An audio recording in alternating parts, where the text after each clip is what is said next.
Hi, I'm Stewart Spinks and welcome to episode 194 of my podcast, Beekeeping Short and Sweet. While it's cold, I've been trying to explain on video the new splitboard method, which is very similar to the Demaree swarm control method. Today, I'll try to explain the subtle differences, and I have some good news finally about the truck and trailer question.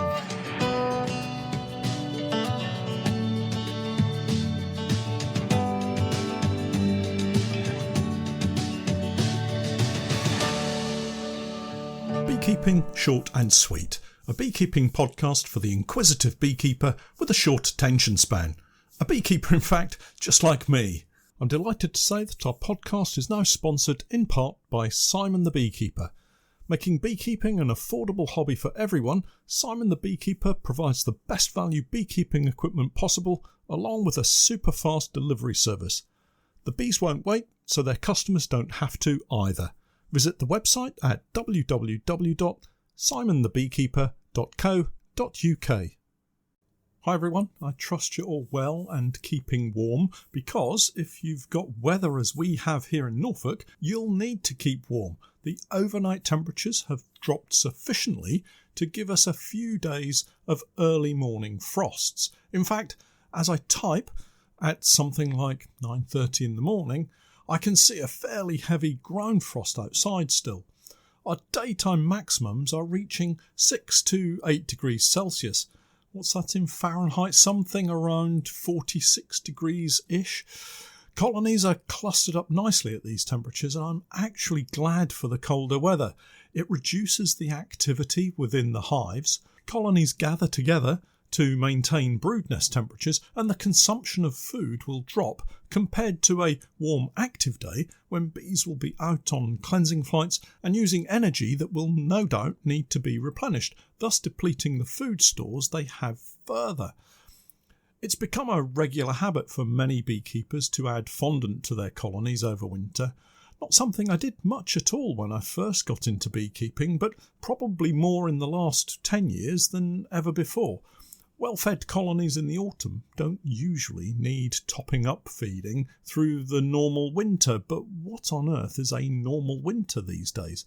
Is it a sign of climate change that we're seeing warmer winters and bees actively flying when before they would have spent longer periods clustered together and inactive?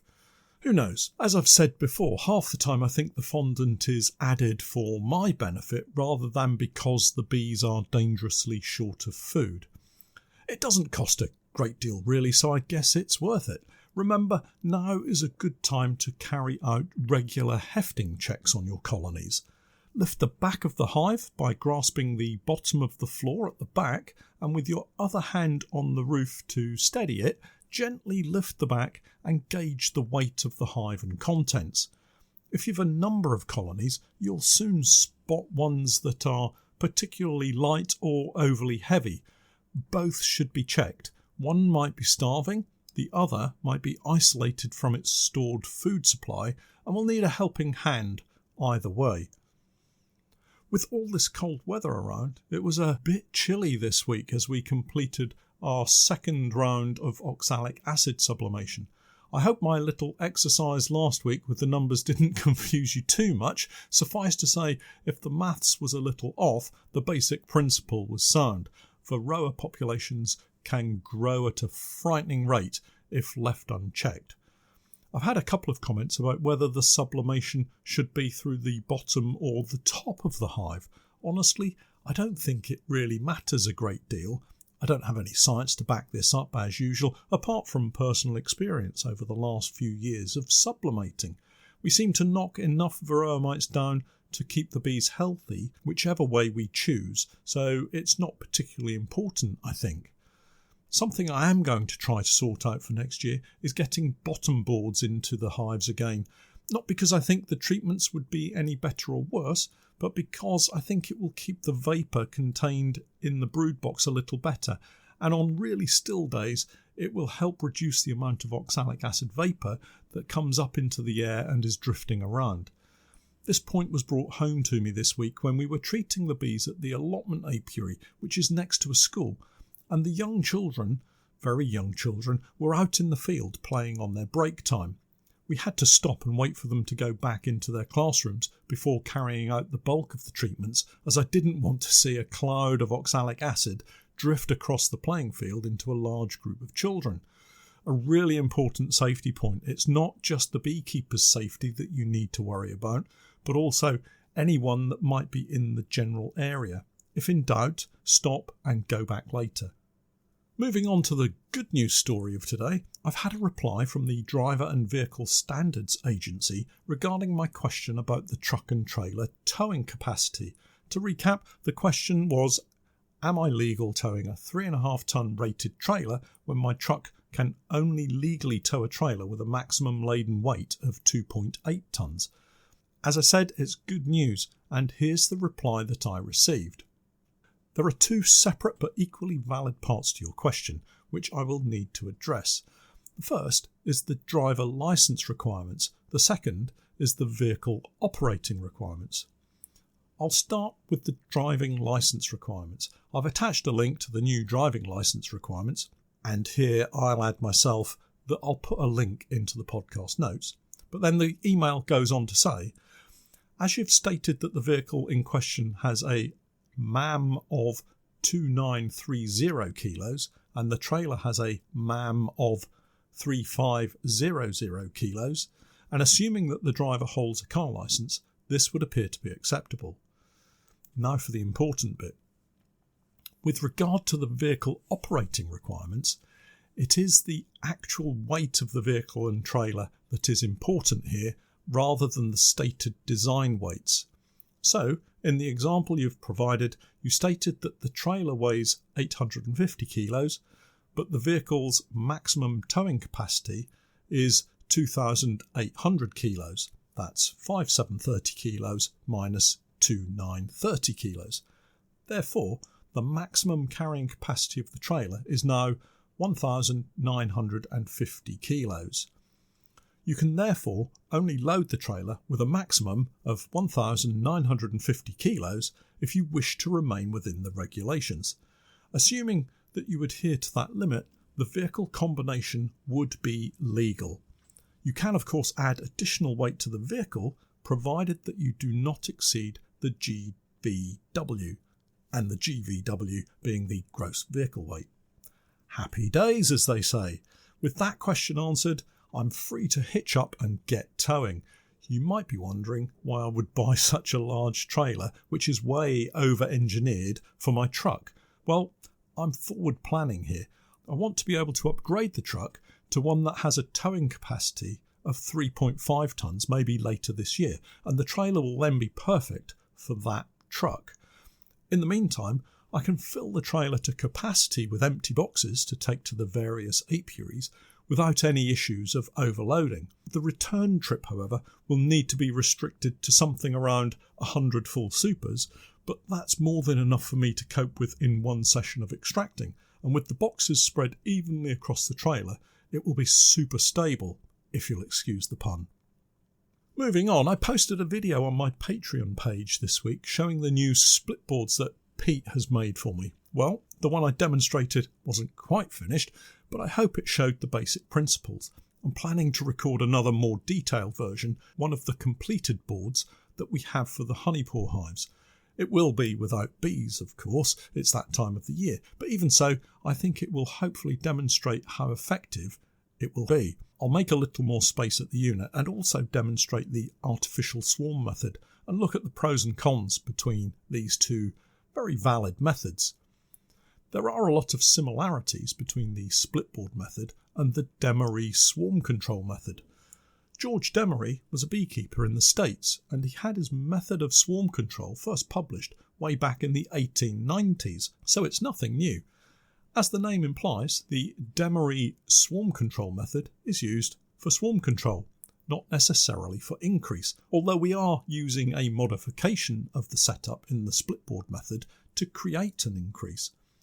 Let me explain the Demaree method and you'll soon pick up on the differences, I'm sure. Basically, when you find queen cells in your beehive, the Demaree method springs into action. The colony is not really split, but rather vertically extended, and at the same time the beekeeper performs a separation of queen and flying bees from the brood and nurse bees. Here's how it works. Let's say I'm inspecting my hive and I find queen cells in the brood box. I lift the brood box off the floor and sit it on the roof. Next, I add a new brood box onto the old floor and partially fill it with frames of foundation, leaving a gap in the middle of maybe 3 frames. The next tricky part is you do need to find the queen. Once she's found, place her on a frame of emerging brood. Honestly, if you leave her on the frame you find her on, it's no real big deal. Just remove any queen cells that you find on that or the other 2 frames that get replaced in the new brood box.